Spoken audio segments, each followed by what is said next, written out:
वर्तमान देशर कोटी कोटी चाषी भाई मानक पई बहुत बड़ा गोटे खुशी खबर आछि जहाँकि एही मासरे आसीबो पीएम किसान योजनार 16तम किस्तिर टंका। तेबे सरकारक तरफरु पीएम किसान योजनार जो 16तम किस्तिर टंका आसीबाकु अछि एही 16तम किस्तिर टंका केते तारिख रे दिया जिवो एवं ए नै सरकारक तरफरु कोन अपडेट होइछि एही वीडियो माध्यम रे पूरा डिटेल जानि परिबे। सेति पई वीडियोटी को शेष पर्यंत देखंतु। ता पूर्वरु वीडियो को गोटे लाइक कर दियंतु एवं जो मन मो चैनल को नुआ आस्तिबे चैनल को सब्सक्राइब करी पाखर थिबा बेल आइकन को क्लिक करके ऑल नोटिफिकेशन ऑन कर दियंतु। वर्तमान केंद्र सरकार तरफ चाषी भाई मानक पई एवं महिला मानक पई बहुत सारा योजना करा जाउछि जो योजना माध्यम रे सेमाने उपकृत मध्ये होचंती। सेमिति कि सरकार तरफ से आर्थिक सहायता मध्ये दिया जाउछि। सेही भितरु प्रधानमंत्री किसान सम्मान निधि योजना रहिछि अन्यतम जो योजना माध्यम रे सरकार तरफ चाषी भाई मानक टंका दिया जायते जहाँकि वर्ष को चाषी मानक 6000 टंका 3टा किस्ती रे 2,000 टंका करके चाषी मानक अकाउंट को सरकार तरफ ट्रांसफर कर जाय थाए। जहाँकि ए योजना अधीन रे चाषी भाई मानक अकाउंट को 15टा किस्ती टंका आसी सारिछि। जहाँकि सरकार तरफ चाषी भाई मानक अकाउंट को डीबीटी माध्यम रे सरकार तरफ ए 15टा किस्ती टंका ट्रांसफर कर जायछि। एबे किंतु चाषी भाई माने 16तम किस्ती टंका केबे आसीबो ता अपेक्षा कर रहिचंती। आपण माने समस्त जानिथिबे जे प्रधानमंत्री किसान सम्मान निधि योजना अर्थात पीएम किसान योजनार जो 15तम किस्ती टंका चाषी भाई मानक अकाउंट को 15 नवेम्बर 2023 रे रिलीज करा जायतिला।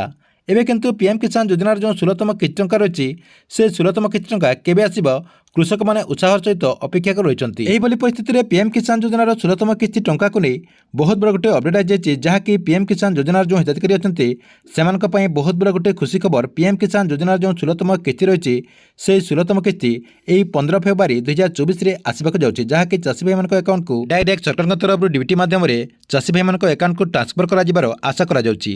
तथापि ए पर्यंत सरकार तरफ कोनोसी ऑफिशियली घोषणा कर जाय नाही। जेतेबेले भी सरकार तरफ ऑफिशियली घोषणा करा जिवो आपण माने चैनल माध्यम रे सर्वप्रथम देखि पारिबे। ता सहित आ गोटे कथा आपण माने जानि रखंतु पीएम किसान योजनार जेतेटा भी किस्ती रहिछि आपनकर 15 तारिख रे अधिकांश आस्ते आपण माने देखिबे पीएम किसान योजनार जो 15तम किस्ती आस्तिला आपनकर नवेम्बर 15 तारिख 2023 रे आस्तिला।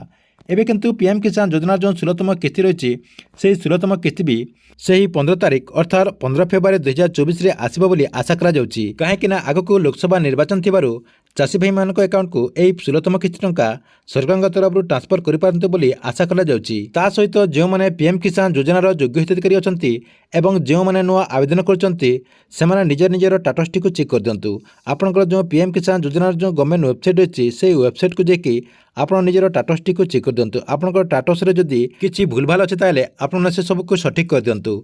जेमिति कि आपनकर ई-केआईसी ता सहित आपनकर लैंड सेटिंग ता सहित आपनकर आधार सेटिंग एही सब आपनकर सब ठीक ठाक थिबा कथा।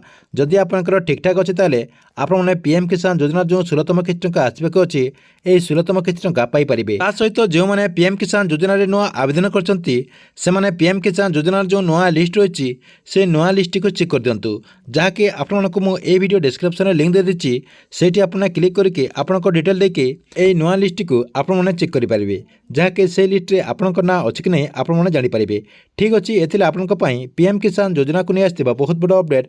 आपण मानक वीडियो केमति लागला कमेंट बॉक्स रे निश्चय गोटे कमेंट करंतु।